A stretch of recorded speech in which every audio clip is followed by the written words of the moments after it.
Alors, pour que les choses soient claires et que l'on soit bien d'accord sur ce que j'ai monté à Bordeaux Geek Festival, il s'agit de cette maquette, donc le tout petit X-Wing EasyKit Pocket, qui est sorti, si je me trompe pas, il y a 12 ans. Ça doit être en 2005 qu'il est sorti. Je l'avais déjà fait à l'époque, mais j'en avais un autre à fabriquer, une petite commande. Donc voilà, c'était l'occasion. Donc a priori, ce kit-là n'est plus disponible sous cette forme. Vous le trouverez dans sous une autre boîte cartonnée. Et logiquement, il n'est pas pré-peint. Donc il faudra le peindre vous-même. Mais on doit le trouver peut-être à droite à gauche à 7 €. Bon courage, parce que pour trouver les maquettes de Star Wars de chez Revell, en ce moment, c'est un peu le parcours du combattant. Donc voilà, la boîte d'ailleurs je l'avais jamais présentée, je pense pas. Je constate qu'il est écrit 2007, donc en fait c'était plutôt il y a 10 ans, mais il me semblait que c'était en 2005. Bon, qu'importe. Donc voilà, ça c'était la boîte. Bougez pas, je vais vous montrer le résultat final là. Alors voilà, du coup c'est tellement petit que j'ai un peu de mal à vous le présenter de manière nette à l'écran. Mais on va essayer. Donc voilà ce que ça donne, vraiment totalement repeint. Notez que ce que j'ai fait, c'est tout simplement un sous-couchage blanc sur ce qui avait déjà été peint et reprendre les couleurs qui du coup n'apparaissaient plus avec mes Real Touch Marker Gundam de Mr. Hobby. J'ai agrémenté tout ça un petit peu de jus aussi, comment on appelle ça, de wash, ou encore une fois, je ne sais plus du tout quels sont les termes utilisés maintenant par Citadel, mais en tout cas ce qui permet de faire des jus de chez Citadel avec du marron, du noir et tutti quanti. Là où j'ai un petit peu innové par rapport à ce que j'ai fait d'habitude, c'est voilà.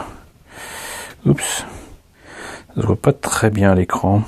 Ça se voyait mieux, bizarrement, à Bordeaux Geek Festival. Enfin bon, j'ai mis une pointe de blanc à l'intérieur des moteurs, des tuyères. Et j'ai entouré le blanc de rouge qui apparaît un peu rose du coup. Et c'est exactement la petite pointe de lumière que l'on voit dans le film quand on les voit passer devant la caméra.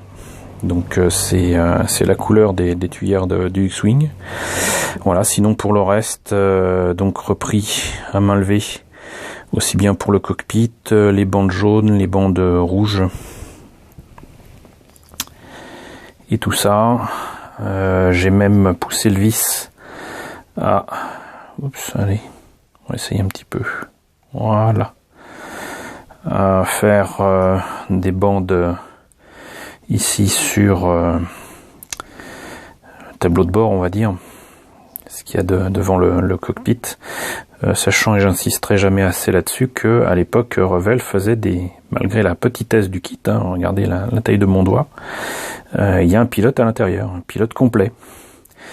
Donc évidemment j'ai fait un jus pour le pilote, un jus aussi pour le R2D2, et alors j'avais essayé de vous l'enlever, mais c'est complètement fou, mais voilà, ça fait un petit R2D2, tout petit, et là aussi j'ai poussé le vis à essayer de magnifier un petit peu certains détails. Là je crois qu'on voit bien la petite pointe de blanc qui ressort bien de son œil, entre guillemets.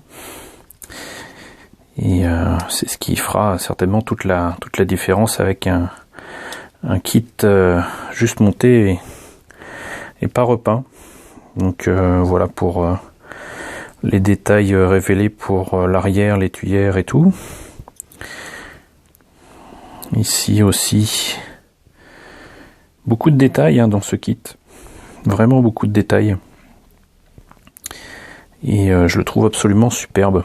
Alors évidemment, par rapport à des kits comme ceux de Fine Mold ou de Bandai, il tient pas la comparaison, mais franchement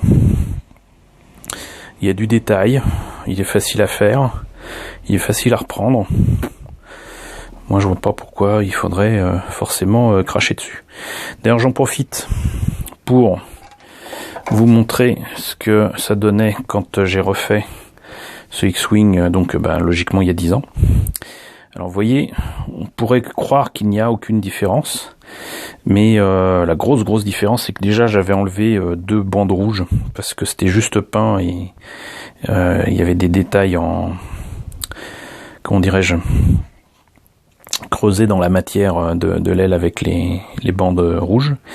Je pensais faire un autre X-Wing, mais au final je me suis rendu compte que avec un R2 identique, ça le faisait pas, mais bon, voilà, j'ai laissé tel quel. Et ça c'était juste pour prouver que, simplement en mettant du jus, c'était du chestnut, je crois à l'époque, un jus marron donc de chez Citadel, donc juste salir l'engin, vraiment juste le salir, et reprendre des petits détails comme l'intérieur des tuyères. J'avais mis des petits option parts à l'intérieur des tuyères. Malheureusement on voit pas trop ce que ça donne, donc il est très sale. On pourrait dire que c'est le X-Wing tel qu'il sort de Dagobah par exemple, mais la grosse différence qu'il y a entre les deux, donc outre que là j'ai juste mis un jus, là je l'ai entièrement repeint, c'est que ça se voit peut-être pas nécessairement à l'écran, mais le plastique étant blanc, enfin de couleur claire au départ, reste quand même pas transparent, mais on sent que la matière en dessous est du plastique. Voilà, ça se sent un petit peu, un tout petit peu, mais sinon voilà, vous voyez un peu la différence. Alors ça, c'est pour le X-Wing de Revell. Mais sinon, je vous ai ramené ce kit que je vous ai déjà présenté, de Bandai. Et je l'ai commencé aussi, et ça va me permettre de faire une petite comparaison. Déjà, grosse surprise, les autocollants sont extrêmement fins. Et si on n'exagère pas trop sur les jus après coup, je pense qu'il y a moyen de faire quelque chose de sympa avec ce X-Wing. En plus de ça, ils ont quand même trouvé le moyen, alors ça je trouve ça complètement fou, de faire les ailes qui peuvent se mettre en position de combat ou en position de vol normal. Voilà, ça peut faire comme ça ou comme ça, ce que ne fait pas ce modèle, hein. Et il est plus petit. Il est quasiment 2 fois plus petit. Donc, du Bandai. Oups. Et non, je vais pas enlever ça, mais je l'ai commencé aussi à Bordeaux Geek Festival. J'ai mis les jus qui vont bien pour éviter de perdre les pièces. Je les ai fait pour certains directement sur la grappe. Et pour l'instant, ça confirme ma première impression, à savoir que c'est juste excellent. C'est juste excellent. Et bon, là je vois qu'il faut que je remette un petit coup de coton-tige pour réappliquer correctement l'autocollant. Mais regardez-moi ça, quoi. C'est 2 fois plus petit que l'autre, et il est articulé. C'est-à-dire qu'on peut faire la position d'attaque. Et franchement, sacré morceau, quoi. Sacré morceau. Donc j'ai hâte de le terminer, de vous le présenter. Ça va pas être évident parce que là, il faudrait presque que je fasse ça en macro. Regardez-moi ça, c'est à peine plus grand que le doigt. Je vais pas revenir sur ce que j'ai déjà dit sur ce kit quand j'ai présenté l'unboxing, pardon. Mais voilà, ça ne fait que confirmer que c'est de la bonne cam. Voilà. Mais reste que ce kit n'est pas à bouder pour autant. Et vous voyez donc le résultat avec uniquement du jus. Et là, repeint avec des feutres Gundam. Voilà. Bah écoutez, j'espère que cette vidéo vous a plu. N'hésitez pas à me dire ce que vous en pensez dans la section commentaires.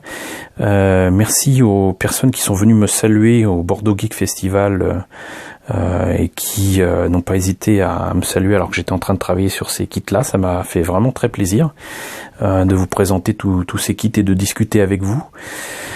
N'hésitez pas à partager la vidéo, n'hésitez pas à vous abonner et je vous dis à très bientôt pour la présentation de nouveaux kits Star Wars.